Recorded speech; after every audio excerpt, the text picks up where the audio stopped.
Welcome to British Focus. Today, we delve into a highly controversial and potentially historic moment in Britain's foreign policy. Reports have emerged that Labour's Foreign Secretary, David Lammy, is preparing for a meeting with Caribbean officials who are demanding trillions in reparations for Britain's colonial past. This is an issue that successive UK governments have repeatedly refused to entertain. But now, the landscape might be shifting. This development, expected to unfold in the coming weeks, could mark a radical turning point in Britain's approach to reparations. For decades, the UK government has dismissed these calls, but the Foreign Office now appears more open to discussions than ever before. The implications of such a shift could be enormous, not just diplomatically, but also economically and politically.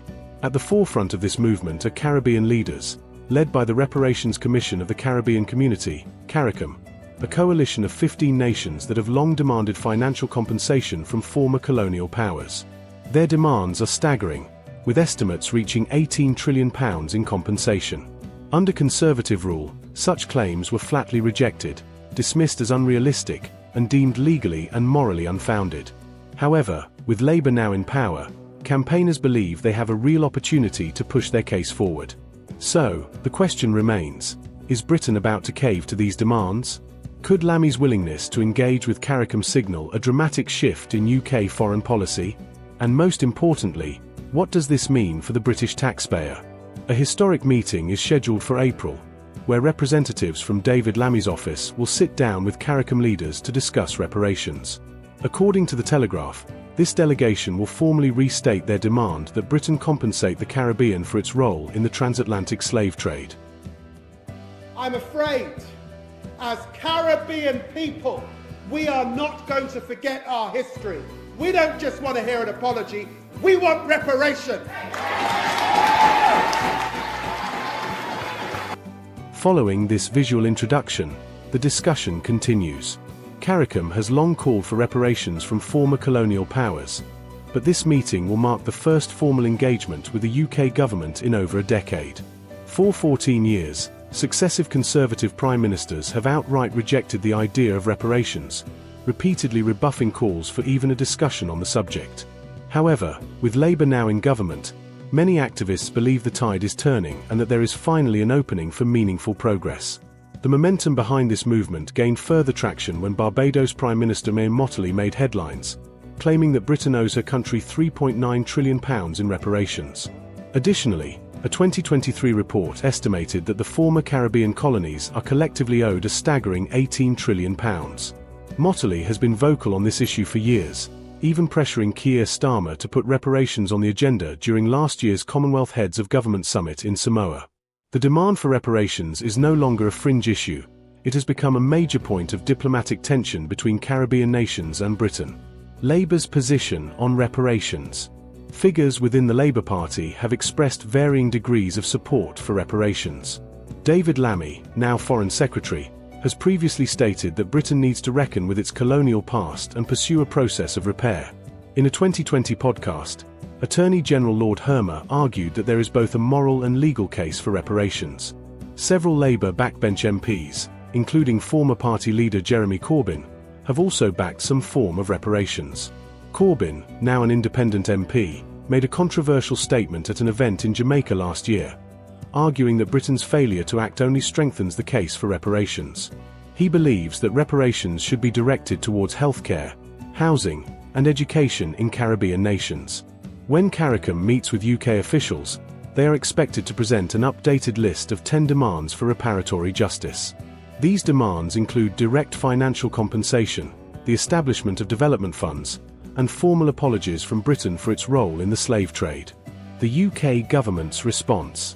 Despite growing pressure, the UK government has maintained its stance: reparations will not be paid.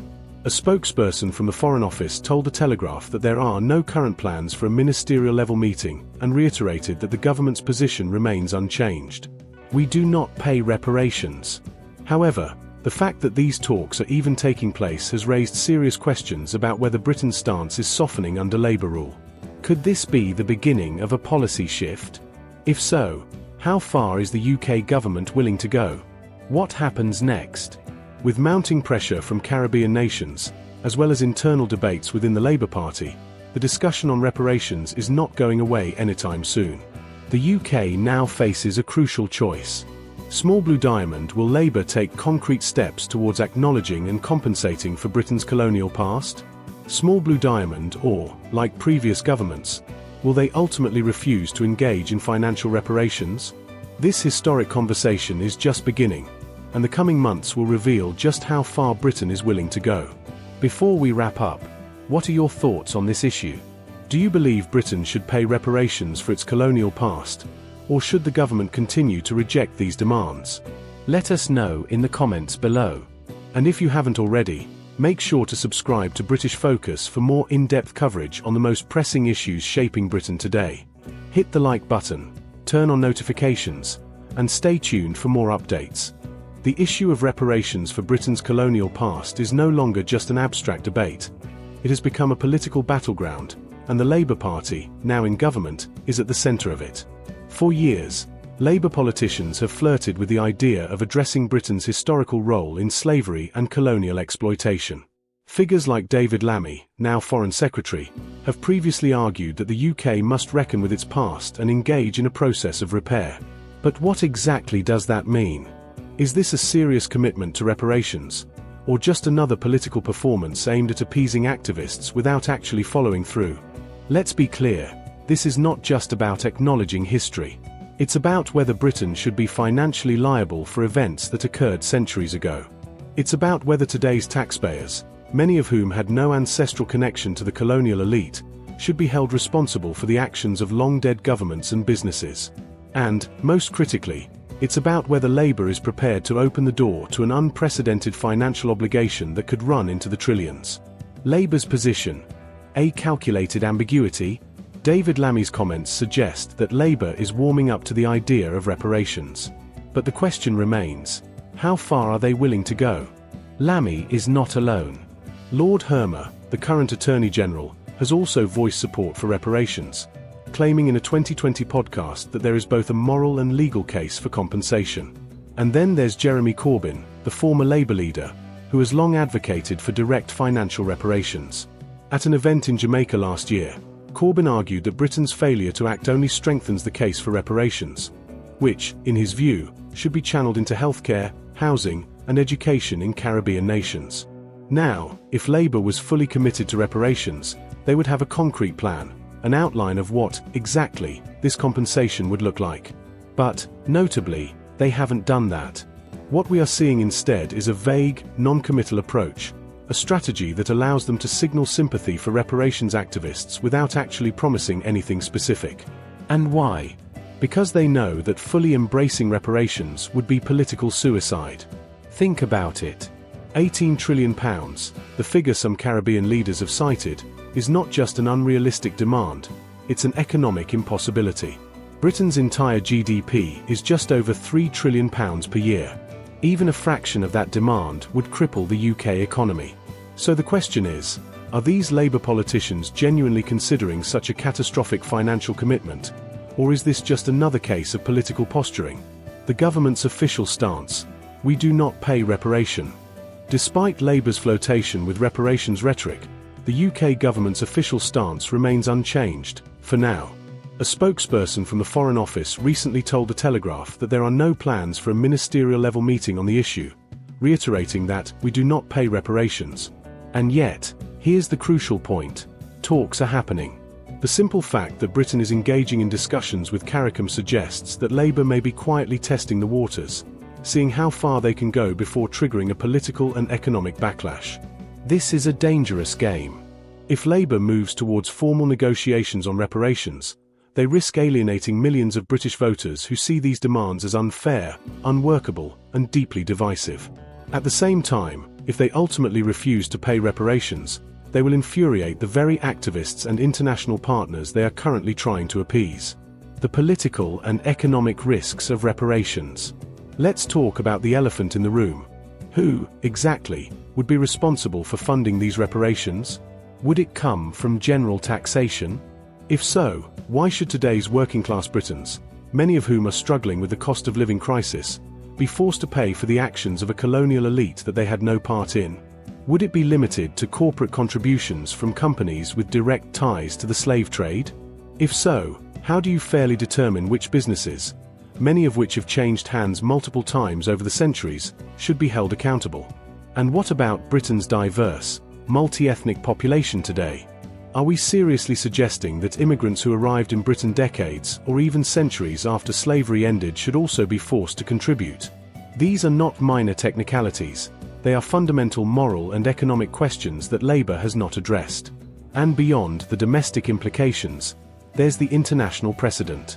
If Britain agrees to reparations, what's to stop other former colonial powers, France, Spain, Portugal, the Netherlands, from facing similar demands? Once you open the door to this kind of historical compensation, where does it end? Would Britain also be liable for the countless atrocities committed by ancient monarchs, Viking invasions, or medieval conquests? The growing divide, Caribbean nations versus Britain's political establishment. On the Caribbean side, the push for reparations is not going away. Delegates from CARICOM are preparing to present an updated list of 10 demands when they meet with UK officials. These demands are expected to include financial compensation, debt cancellation, formal apologies, development aid packages. These proposals are not new. CARICOM has been demanding reparations for years. What's different now is that, with Labour in power, some believe there is a window of opportunity to finally get Britain to budge. But here's the reality. Britain has already invested billions in development aid for former colonies. It has provided economic support, trade agreements, and visa policies that benefit Caribbean nations. The argument that Britain has done nothing to acknowledge its colonial past simply doesn't hold up to scrutiny. Furthermore, let's be honest, many Caribbean nations today have their own homegrown issues of corruption and mismanagement. Will throwing trillions in reparations actually fix these societies? Or will it simply enrich the ruling elites while doing little to improve the lives of ordinary citizens?